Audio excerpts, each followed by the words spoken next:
ಶ್ರೀ ಕ್ಷೇತ್ರ ಧರ್ಮಸ್ಥಳದ ವಿರುದ್ಧ ನಿರಂತರ ಷಡ್ಯಂತ್ರ ಹಿನ್ನೆಲೆ ಧರ್ಮದ್ರೋಹಿ ಮಹೇಶ್ ಶೆಟ್ಟಿ ತಿಮರೋಡಿ ನಿವಾಸಕ್ಕೆ ಎಸ್ಐಟಿ ಭೇಟಿ ಕೊಟ್ಟಿದೆ. ಧರ್ಮಸ್ಥಳದ ವಿರುದ್ಧ ನಿರಂತರವಾಗಿ ಷಡ್ಯಂತ್ರ ಮಾಡ್ತಾ ಇದ್ದಂತ ಹಿನ್ನೆಲೆ ಧರ್ಮದ್ರೋಹಿ ಮಹೇಶ್ ಶೆಟ್ಟಿ ತಿಮರೋಡಿ ನಿವಾಸಕ್ಕೆ ಎಸ್ಐಟಿ ಭೇಟಿ ಕೊಟ್ಟಿತ್ತು.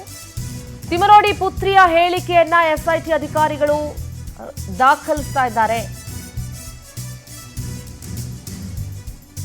ಬುರ್ಡೆ ಕೇಸ್ ಸಂಬಂಧ ಪುತ್ರಿ ಚಮಿಯ ಹೇಳಿಕೆಯನ್ನು ದಾಖಲು ಮಾಡಲಾಗ್ತಾ ಇದೆ. ಉಜಿರೆಯ ತಿಮರೋಡಿ ನಿವಾಸಕ್ಕೆ ತೆರಳಿ ಮಹೇಶ್ ಶೆಟ್ಟಿ ತಿಮರೋಡಿಯ ಪುತ್ರಿಯ ಹೇಳಿಕೆಯನ್ನು ದಾಖಲು ಮಾಡಲಾಗ್ತಾ ಇದೆ. ದೃಶ್ಯಗಳಲ್ಲಿ ನೀವು ಗಮನಿಸ್ತಾ ಇರಬಹುದು. ತಿಮರೋಡಿ ನಿವಾಸಕ್ಕೆ ಎಸ್ಐಟಿ ಭೇಟಿ ನೀಡ್ತಾ ಇರುವಂತಹ ದೃಶ್ಯಗಳನ್ನು ನೀವು ಗಮನಿಸ್ತಾ ಇದ್ದೀರಿ.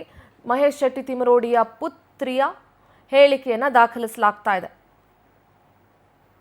ನಮ್ಮ ಪ್ರತಿನಿಧಿ ರೂಪೇಶ್ ದೂರವಾಣಿ ಸಂಪರ್ಕದಲ್ಲಿದ್ದಾರೆ. ರೂಪೇಶ್, ಎಸ್ಐಟಿ ತನ್ನ ತನಿಖೆಯನ್ನ ಚುರುಕುಗೊಳಿಸಿದೆ. ಒಂದು ಕಡೆ ಎಸ್ಐಟಿ ಕಚೇರಿಗೆ ಚಿನ್ನಯ್ಯನ ಪತ್ನಿಯನ್ನ ಕರೆದು ವಿಚಾರಣೆ ಮಾಡಿದ್ರು, ಚಿನ್ನಯ್ಯನ ಸಹೋದರಿಯನ್ನ ಕರೆದು ವಿಚಾರಣೆ ಮಾಡಿದ್ರು.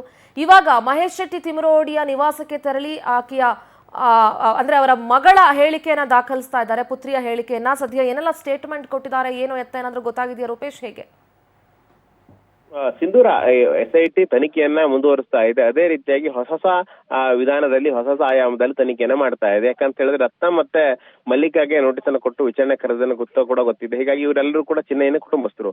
ಅದೇ ರೀತಿಯಾಗಿ ಮಹೇಶ್ ಶೆಟ್ಟಿ ತಿಮರೋಡಿ, ಯಾಕಂತ ಹೇಳಿದ್ರೆ ಧರ್ಮಸ್ಥಳದ ವಿರುದ್ಧ ಷಡ್ಯಂತ್ರ ಮಾಡಲಿಕ್ಕೆ ದೊಡ್ಡ ಮಟ್ಟಕ್ಕೆ ಪ್ರಯತ್ನ ಮಾಡಿದವರು ಸುತ್ತಾರಿ ಅಂತ ಹೇಳಿದ್ರೆ ಮಹೇಶ್ ಶೆಟ್ಟಿ ತಿಮರೋಡಿ.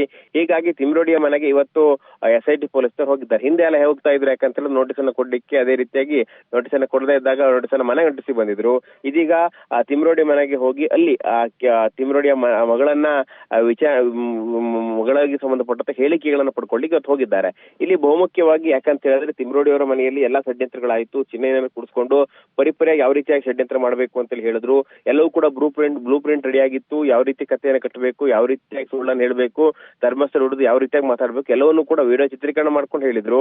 ಅದೇ ರೀತಿ ಎಲ್ಲವನ್ನು ಕೂಡ ಬ್ರೈನ್ ವಾಶ್ ಮಾಡಿದ್ದು ಅಲ್ಲೇ ಅನ್ನುವಂತ ವಿಚಾರಗಳು ಬರ್ತಾ ಇದೆ. ತಲೆಬುಡೆ ಕೂಡ ಅಲ್ಲೇ ಇತ್ತು ಅನ್ನೋ ವಿಚಾರ ಬರ್ತಾ ಇದೆ. ಹೀಗಾಗಿ ಸೆಂಟರ್ ಆಫ್ ದಿ ಅಟ್ರಾಕ್ಷನ್ ಅಂತ ಹೇಳಿದ್ರೆ ತಿಮರೋಡಿ ಮನೆ. ಹೀಗಾಗಿ ತಿಮರೋಡಿ ಮನೆಯಲ್ಲಿ ಆಕೆ ಅವರ ಮಗಳು ಕೂಡ ಇರ್ತಾರೆ. ಈ ಸಂದರ್ಭದಲ್ಲಿ ಅವರಿಗೇನೆಲ್ಲ ಗೊತ್ತು, ಯಾಕಂತ ಹೇಳಿದ್ರೆ ಈ ಷಡ್ಯಂತ್ರ ಆಗ್ತಾ ಇರುತ್ತೆ, ದೊಡ್ಡ ಮಟ್ಟಿಗೆ ಮಾತುಕತೆ ಆಗ್ತಾ ಇರುತ್ತೆ. ಹೀಗಾಗಿ ಈ ಸಂಬಂಧಪಟ್ಟಂತೆ ಏನೇನೆಲ್ಲ ವಿಚಾರ ಗೊತ್ತಿದೆ ಅಂತ ಹೇಳಿ ತಿಮರೋಡಿ ಮಗಳಿಗೂ ಕೂಡ ವಿಚಾರ ಗೊತ್ತಿರಬಹುದು. ಹೀಗಾಗಿನೇ ಇಲ್ಲಿ ಹೇಳಿಕೆಯನ್ನ ಪಡ್ಕೊಳ್ಳಿಕ್ಕೆ ತಿಮರೋಡಿ ಅವರ ಮನೆಗೆ ಇವತ್ತು ಎಸ್ಐಟಿ ಪೊಲೀಸ್ನವರು ಹೋಗಿದ್ದಾರೆ. ಮಹಿಳಾ ಪೊಲೀಸ್ ಸಿಬ್ಬಂದಿಗಳು ಕೂಡ ಈ ತಂಡದಲ್ಲಿ ಇದ್ರು. ಹೀಗಾಗಿ ಹೇಳಿಕೆಗಳನ್ನ ಪಡ್ಕೊಂಡು ಆ ಹೇಳಿಕೆಯನ್ನ ತಾಳೆ ಹಾಕುವಂತ ಪ್ರಯತ್ನ ಆಗುತ್ತೆ. ಅದಾದ ಬಳಿಕ ವಿಚಾರಣೆ ಮುಂದುವರಿಸಿದೆ. ಸಿಂಧೂರ. ಓಕೆ, ಥ್ಯಾಂಕ್ ಯು ರೂಪೇಶ್, ನಿಮ್ಮೆಲ್ಲ ಡೀಟೇಲ್ಸ್ಗಾಗಿ.